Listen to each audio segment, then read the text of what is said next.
Pagi di Jakarta selalu sibuk.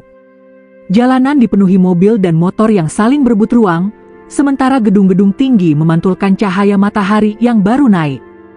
Di salah satu gedung megah di kawasan Sudirman, berdiri PT Arwana Global Investama, perusahaan konsultan keuangan yang tengah naik daun. Di lantai 10 gedung itu, suasana kerja tampak hidup. Karyawan lalu lalang membawa berkas, bunyi ketikan terdengar dari berbagai arah. Di tengah kesibukan itu, berdiri seorang pria dengan kemeja biru muda dan dasi abu, Fadil, manajer proyek senior yang dikenal cerdas, tenang, dan selalu jadi teladan. Di matanya tersimpan ketulusan. Dalam bekerja, Fadil bukan tipe yang hanya mengejar hasil, tapi juga menjaga kepercayaan klien. Ia percaya, bisnis yang besar dibangun bukan hanya oleh angka, tapi juga oleh hati. Sementara di ruangan berbeda, seorang wanita muda dengan tatapan tajam tengah memimpin rapat. Dialah Sukma, kepala divisi pemasaran, cerdas, ambisius, dan punya aura pemimpin alami. Setiap kalimatnya terdengar tegas, setiap ide yang keluar darinya jarang gagal membuat semua orang kagum. Dan siapa sangka, dua sosok yang begitu disegani di perusahaan itu adalah sepasang suami istri. 5 tahun lalu, Fadil dan Sukma bertemu di proyek besar pertama mereka. Kala itu Sukma masih staf baru, penuh semangat dan ide, sedangkan Fadil sudah dikenal sebagai manajer muda yang berprestasi. Hubungan profesional mereka berubah menjadi dekat. Sukma sering lembur bersama Fadil, berdiskusi tentang strategi presentasi hingga larut malam. Dari kekaguman tumbuh rasa, dan dari rasa tumbuh cinta. 2 tahun kemudian, mereka menikah sederhana di sebuah taman kecil di Bogor. Banyak rekan kerja yang hadir, dan semua memuji betapa serasinya pasangan itu. Sukma sering berkata pada Fadil, "Aku ingin suatu hari nanti, kita berdua memimpin perusahaan ini bersama." Fadil hanya tersenyum lembut. "Kalau itu yang kamu mau, aku akan dukung. Tapi jangan lupa, kita bekerja bukan untuk berkuasa, tapi untuk berguna." Sukma tertawa waktu itu. Ia belum tahu bahwa kalimat sederhana suaminya kelak menjadi pengingat yang pahit. 3 tahun pertama pernikahan mereka berjalan indah. Fadil menangani proyek-proyek besar, membawa banyak klien baru, sementara Sukma sukses mengembangkan divisi pemasaran yang kreatif. Mereka sering mendapat pujian dari direktur lama, Pak Bram, yang sudah menganggap keduanya seperti anak sendiri. Fadil tipe pria yang sederhana. Pulang kerja, ia sering memasak makan malam sendiri, menunggu Sukma yang sering lembur. Kadang ia tertidur di sofa dengan piring nasi dingin di tangan. Tapi begitu istrinya pulang, senyumnya selalu tulus. "Capek, ya?" tanya Fadil suatu malam. Sukma mengangguk. "Capek, tapi aku senang. Aku rasa sebentar lagi aku bakal naik jabatan." Fadil tersenyum. "Kamu memang pantas. Tapi jangan terlalu memaksakan diri." Sukma menatapnya dalam-dalam. "Kamu nggak pernah iri sama aku, Dil?"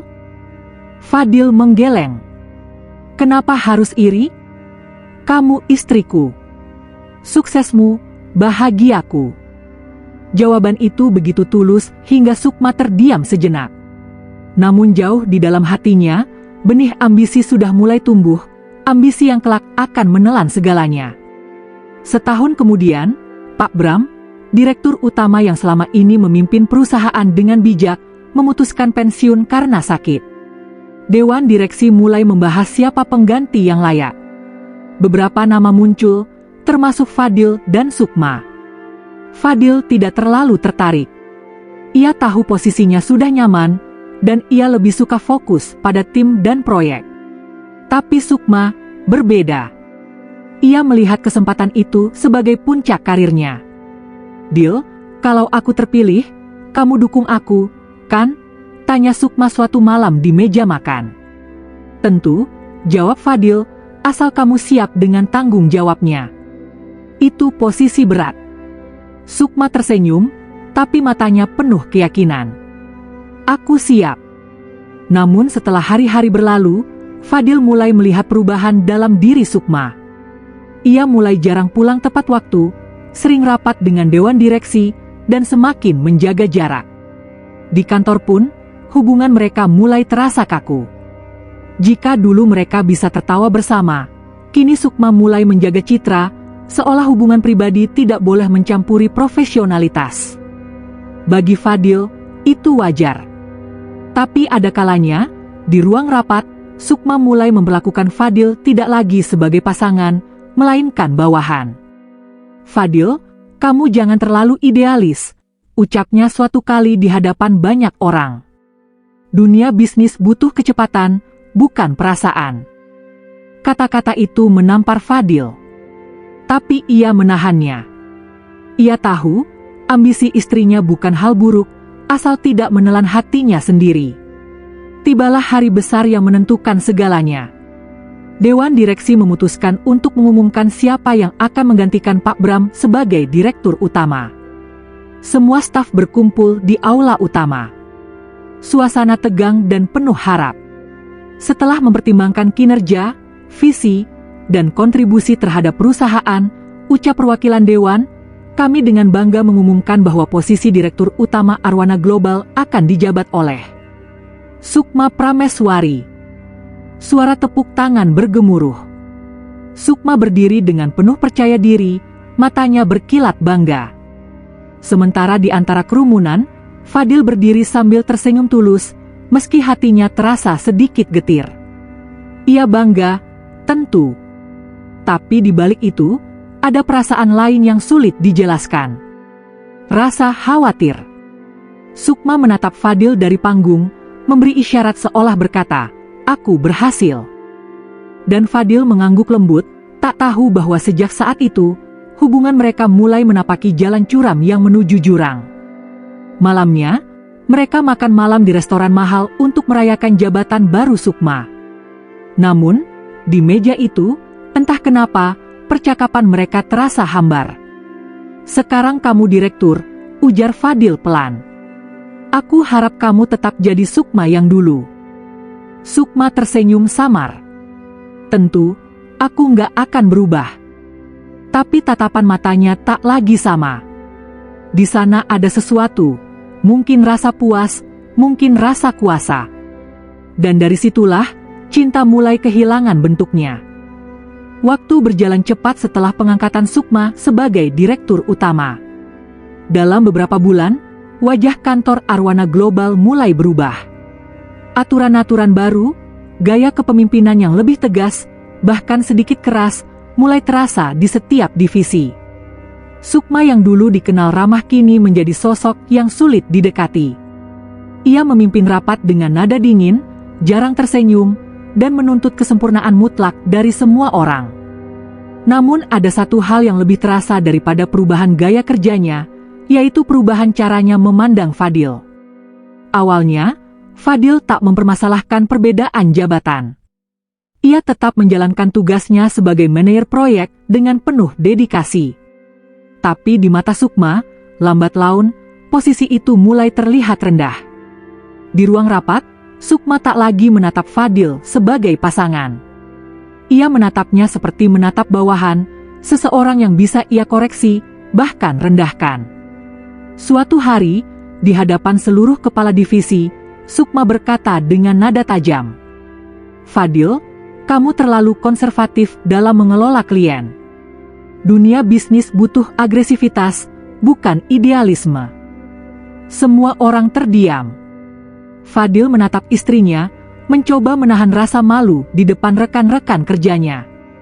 "Maaf kalau cara saya terlalu hati-hati. Tapi saya percaya, klien itu bukan angka, mereka adalah mitra," jawabnya tenang. Sukma mengangkat alis, lalu menyandarkan punggungnya di kursi. "Sudah saatnya kamu belajar berpikir lebih besar. Dunia tidak sesederhana yang kamu bayangkan." Kata-kata itu seperti pisau yang menorehkan luka kecil. Namun, seperti biasa, Fadil hanya diam dan menunduk. Ia memilih untuk tidak memperpanjang perdebatan. Tapi di dalam hati Sukma, benih kesombongan tumbuh subur. Ia mulai berpikir bahwa Fadil hanyalah masa lalu yang tertinggal, sosok yang tidak bisa menandingi dirinya lagi. Ia merasa sudah melangkah terlalu jauh, terlalu tinggi untuk terus berjalan di sisi suami yang kini dianggap biasa-biasa saja. Di tengah kesibukan itu, muncullah Bian, pria muda dengan pesona yang mematikan. Bian bergabung sebagai konsultan eksternal untuk proyek merger besar. Ia karismatik, cerdas berbicara, dan tahu bagaimana mengambil hati atasan. Sukma yang awalnya sekadar kagum pada profesionalismenya, lama-lama mulai terbawa oleh perhatian kecil yang Bian berikan. Bian tahu Sukma adalah wanita kuat, tapi juga tahu cara membuatnya merasa istimewa. Direktur sekelas kamu pasti jarang punya waktu buat diri sendiri, ucap Bian suatu malam setelah rapat lembur. Sukma tertawa kecil. Entah kenapa aku merasa kamu lebih perhatian daripada orang-orang di sekitarku. Bian tersenyum tipis. Mungkin karena aku benar-benar memperhatikan.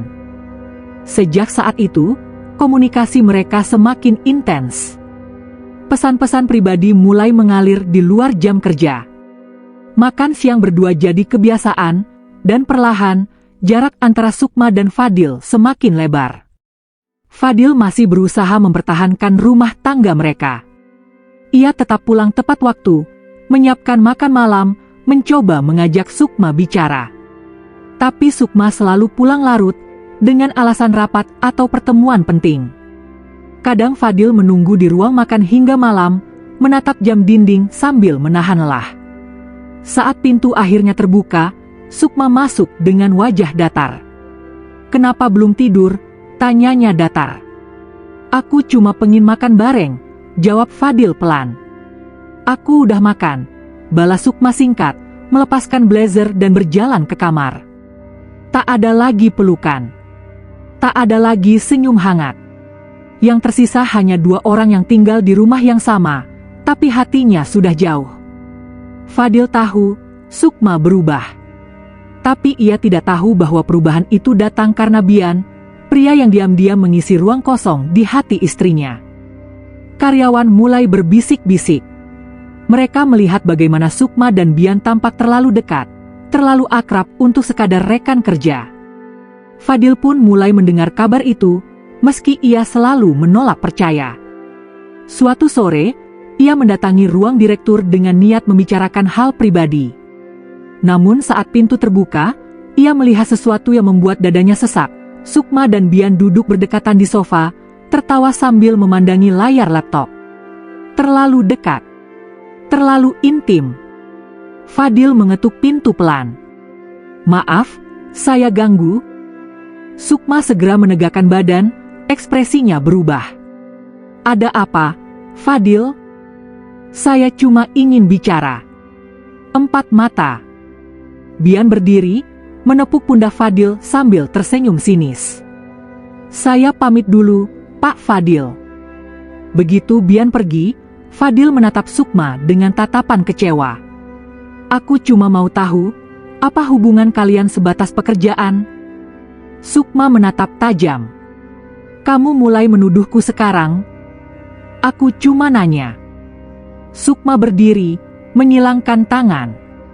"Kamu pikir aku akan menjatuhkan karirku hanya karena main-main? Aku ini direktur, deal. Aku tahu apa yang aku lakukan." Kata, "aku ini direktur," terdengar begitu menusuk. Seolah status itu kini menjadi tameng baru, bahkan di hadapan suaminya sendiri. Fadil terdiam. Ia sadar, Sukma tidak lagi melihatnya sebagai pasangan.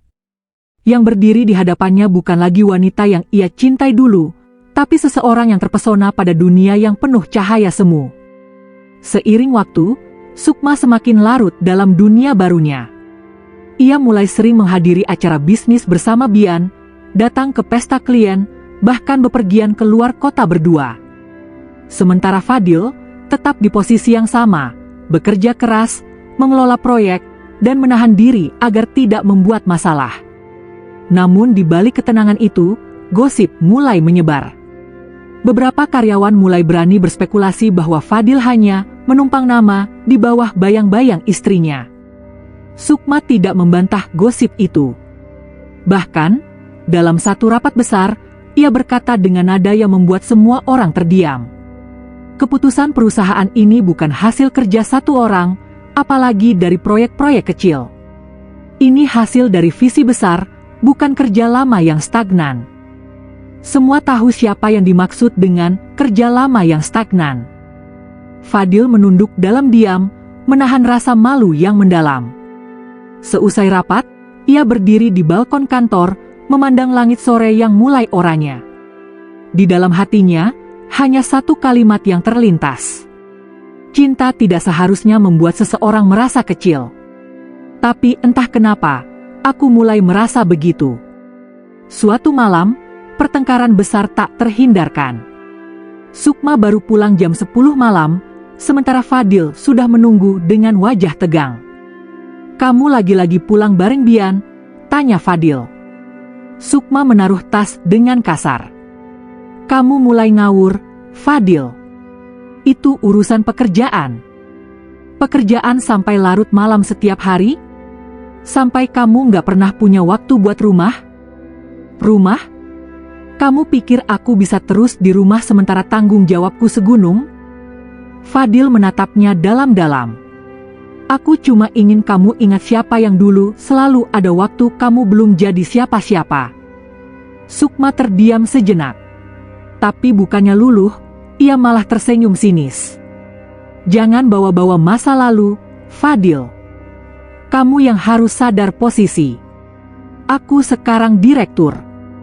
Kamu cuma manajer." Kata-kata itu seperti palu yang menghantam dada Fadil. Ia tidak menyangka, wanita yang dulu ia perjuangkan dengan sepenuh hati, kini menilai cinta berdasarkan jabatan. Setelah malam itu, Fadil tidur di ruang tamu. Dan esoknya, ia tahu, cinta mereka sudah tak bisa diselamatkan. Pagi itu, suasana kantor PT Arwana Global Investama terasa berbeda. Karyawan berbisik-bisik sejak pagi. Ada kabar yang menyebar pelan, akan ada pengumuman penting dari direktur utama. Tak ada yang tahu pasti apa, tapi semua bisa menebak, pasti sesuatu yang besar. Di ruangannya, Fadil duduk diam menatap layar komputer. Ia baru saja menyelesaikan laporan proyek besar yang seharusnya bisa membawa keuntungan besar bagi perusahaan. Tapi entah kenapa, ia merasa tidak tenang sejak tadi malam.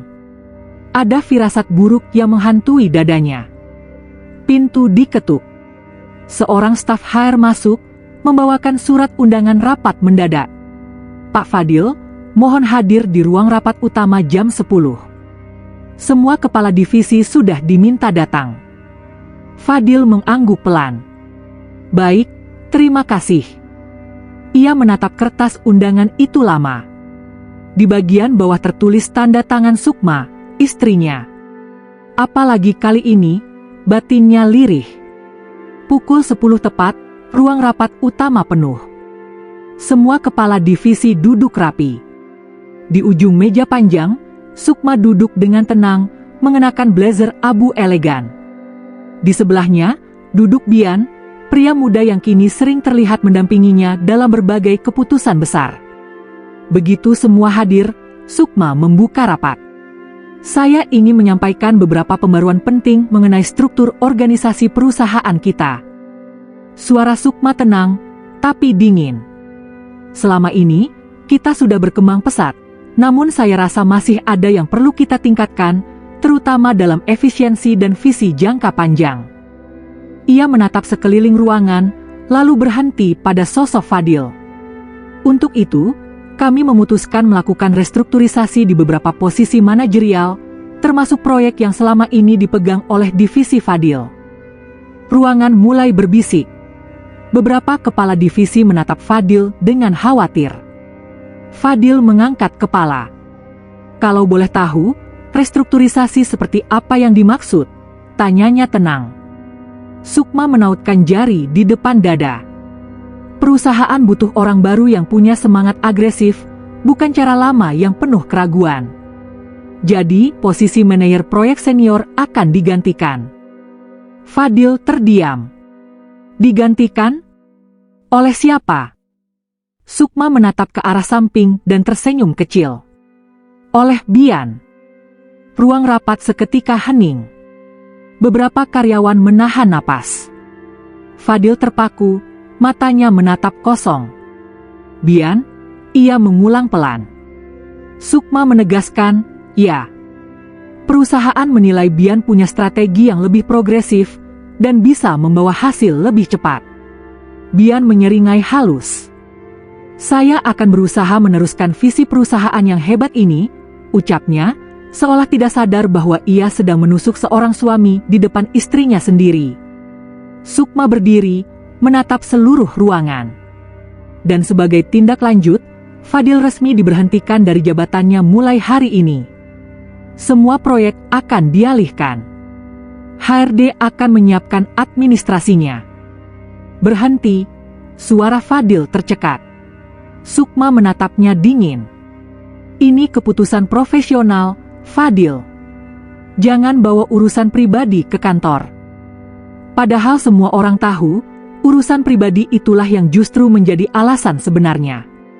Kepala Divisi Keuangan mencoba bicara, Bu Sukma, maaf, tapi Pak Fadil baru saja menyelesaikan proyek besar dengan klien Asmara Group. Mereka sangat puas dan bahkan berencana memperpanjang kontrak. Sudah cukup, potong Sukma. Perusahaan tidak bisa terikat pada masa lalu. Kita harus maju. Kata-katanya dingin, tapi yang membuat semua tercengang adalah kalimat berikutnya. Sukma menatap Fadil dalam-dalam, lalu berkata lantang. Dan untuk menghindari spekulasi, saya umumkan bahwa hubungan pribadi kami juga berakhir. Kami sudah resmi bercerai. Ruangan berguncang. Beberapa karyawan saling pandang, tak percaya dengan apa yang baru mereka dengar.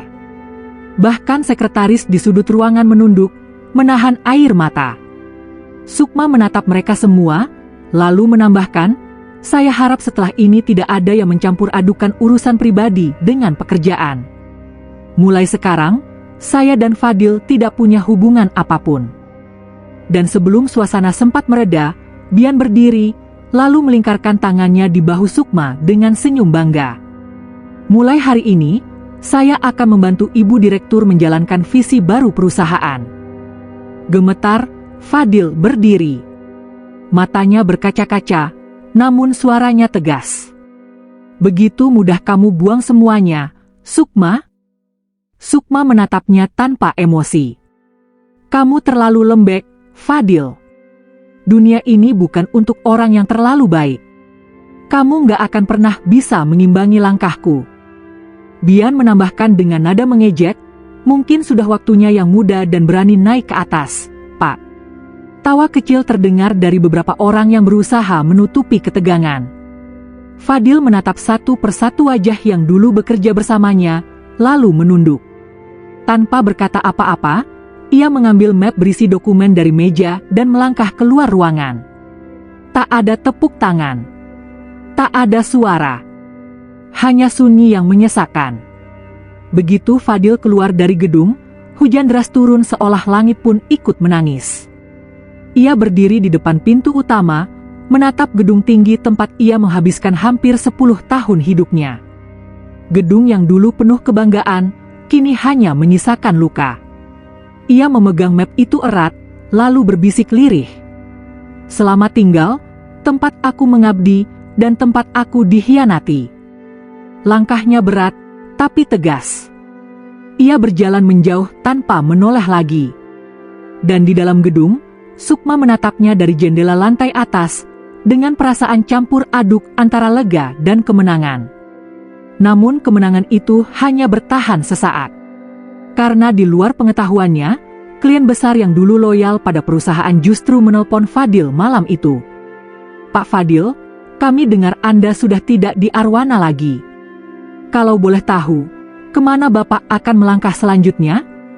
Kami ingin tetap bekerja dengan Anda. Sebuah cahaya kecil muncul di tengah kegelapan hati Fadil malam itu. Ia tak tahu, dari luka paling dalam itu, justru akan lahir jalan menuju kebangkitannya. Di sisi lain, Sukma mulai menikmati hari-harinya dengan Bian. Mereka terlihat sering bersama, di ruang rapat, di restoran mewah, bahkan di luar kota. Namun tanpa disadari, hubungan mereka mulai beralih dari profesional menjadi sesuatu yang lebih berbahaya. Bian bukan hanya rekan kerja, ia mulai memegang kendali keuangan proyek besar. Dan Sukma, yang dibutakan cinta serta ego, membiarkan semuanya terjadi. Setiap kali ia menatap cermin di kantor direktur, Sukma tersenyum puas. Ia merasa menang. Ia merasa sudah di puncak dunia, memiliki jabatan, kekuasaan, dan pria yang membuatnya merasa muda lagi. Tapi di balik senyum itu, awan gelap mulai menggantung perlahan. Proyek-proyek yang dulu stabil kini mulai bermasalah. Klien-klien lama mulai menarik diri, perlahan tapi pasti. Namun Sukma tak sadar. Ia terlalu sibuk merayakan kekuasaan, tanpa tahu bahwa ia sedang berdiri di ujung jurang yang digalinya sendiri. Beberapa bulan setelah Fadil dipecat dan diceraikan, suasana di perusahaan yang dulu mereka bangun bersama berubah drastis. Gedung yang dulu ramai dengan aktivitas kini sering tampak sepi. Para karyawan bekerja tanpa gairah, banyak yang diam-diam melamar ke tempat lain. Di bawah kepemimpinan Sukma dan Bian, perusahaan itu kehilangan arah. Bian kini menjabat sebagai wakil direktur, jabatan yang Sukma berikan dengan penuh kebanggaan. Tapi justru dari situlah awal kehancuran dimulai. Fadil, di sisi lain, memulai langkah baru di perusahaan kecil yang menawarinya posisi manajer proyek. Ia membawa pengalaman dan hubungan baik dengan para klien lama. Perlahan, proyek-proyek besar mulai datang, dan nama Fadil kembali bersinar. Ia bekerja siang malam, tapi dengan hati yang tenang. Tak ada lagi hinaan, tak ada lagi luka yang ditusuk dari belakang. Sementara itu, Sukma mulai merasakan tekanan yang belum pernah ia alami sebelumnya. Laporan keuangan bulanan menunjukkan penurunan tajam. Beberapa proyek batal karena klien lama yang dulu sangat loyal pada Fadil kini menolak bekerja sama lagi. Kami sudah terbiasa dengan cara kerja Pak Fadil. Kami butuh ketelitian dan kejujurannya, begitu salah satu klien besar menolak penawaran Sukma. Kata-kata itu bagai pisau. Setiap kali mendengarnya, hati Sukma mencelos. Tapi egonya masih tinggi, ia tak mau mengakui kesalahannya. Namun roda waktu terus berputar. Satu persatu proyek gagal diselesaikan tepat waktu karena Bian lebih banyak menikmati hasil daripada bekerja. Ia menghabiskan waktu di luar kantor, bergaya dengan mobil dan jam tangan mahal yang dibeli dari uang perusahaan. Sukma mulai gelisah. Ia sering memergoki angka-angka keuangan yang tak masuk akal. Tapi setiap kali menanyakan pada Bian, pria itu hanya tersenyum. Sayang, kamu terlalu curiga. Semua masih aman kok. Fokus aja kerjaanmu di atas. Namun malam itu, Sukma tak bisa tidur. Ia membuka laporan keuangan lama dan membandingkannya. Di sana, ia menemukan banyak transfer mencurigakan ke rekening pribadi Bian. Jumlahnya ratusan juta. Tangannya gemetar. Ia merasa tertampar keras. Keesokan harinya, Sukma mencoba menegur Bian di ruang kerjanya. Bian, kamu ambil uang perusahaan. Ambil? Aku cuma pakai untuk kebutuhan operasional. Operasional apa? Semua tanpa bukti. Kau pikir aku buta? Tenang, Sukma. Dulu kamu juga gak mikir waktu buang Fadil. Sekarang kenapa baru sadar kalau kamu sendiri yang bodoh? Kata-kata itu menghantam batinnya. Bian tersenyum sinis dan keluar dari ruangan, meninggalkan Sukma dengan wajah pucat. Hari itu, Sukma menangis untuk pertama kalinya sejak menjadi direktur. Ia baru sadar betapa besarnya dosa yang telah ia lakukan terhadap suaminya yang dulu begitu tulus. Seminggu kemudian, berita buruk datang bertubi-tubi. 2 klien besar menarik kerjasama, Ban mengirimkan surat peringatan atas tunggakan pinjaman, dan karyawan mulai berhenti satu persatu. Rapat darurat diadakan. Tapi Bian tak datang. Ia malah dikabarkan melarikan diri ke luar negeri, membawa uang miliaran rupiah hasil manipulasi keuangan perusahaan. Sukma terduduk lemas di ruang rapat yang kini kosong. Foto-foto dirinya dengan Bian yang dulu terpajang megah di dinding, ia ambil dan remukkan sendiri. Kantor itu tak lagi terasa megah, hanya sunyi, sepi, dan menyakitkan. Beberapa minggu setelah itu, datang surat dari pengadilan, perusahaan resmi disegel karena kebangkrutan dan penyalahgunaan dana. Sukma tak punya apa-apa lagi. Rumahnya dijual untuk melunasi sebagian hutang. Ia hidup berpindah-pindah tempat, hingga suatu hari, dengan pakaian sederhana dan wajah letih, ia berdiri di depan gedung tinggi bertuliskan nama perusahaan baru milik Fadil. Gedung itu tampak megah, dipenuhi karyawan yang ramah dan profesional. Logo perusahaan terpampang jelas di depan, Fadil Consultant Partners. Dengan langkah gemetar, Sukma masuk. Resepsionis yang mengenal wajahnya langsung menunduk hormat dan mempersilakan naik. Ia tak menyangka, Fadil kini bukan lagi karyawan biasa, tapi direktur utama perusahaan besar yang kini dipercaya banyak klien. Sukma mengetuk pintu ruang kerja itu dengan tangan bergetar. Masuk, suara itu tenang namun tegas. Fadil menatapnya dari balik meja. Wajah itu sama seperti dulu, hanya kini lebih tenang dan berwibawa. Sukma. Iya, Fadil, aku. Silakan duduk, katanya singkat. Sukma duduk. Air matanya menetes tanpa bisa ditahan. Aku datang bukan untuk minta maaf saja. Aku hancur, Fadil. Bian meninggalkan aku, perusahaan sudah bangkrut, aku bahkan tak punya tempat tinggal tetap. Tolong, aku tahu aku salah besar, tapi tolong bantu aku sekali ini. Fadil menatapnya lama. Ada sedih di matanya, tapi juga ketegasan yang tak bisa disembunyikan. Sukma, dulu aku juga datang padamu.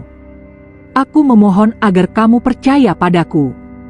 Tapi kamu malah memecatku di depan semua orang, menceraikan aku di hadapan karyawan yang dulu kuanggap keluarga.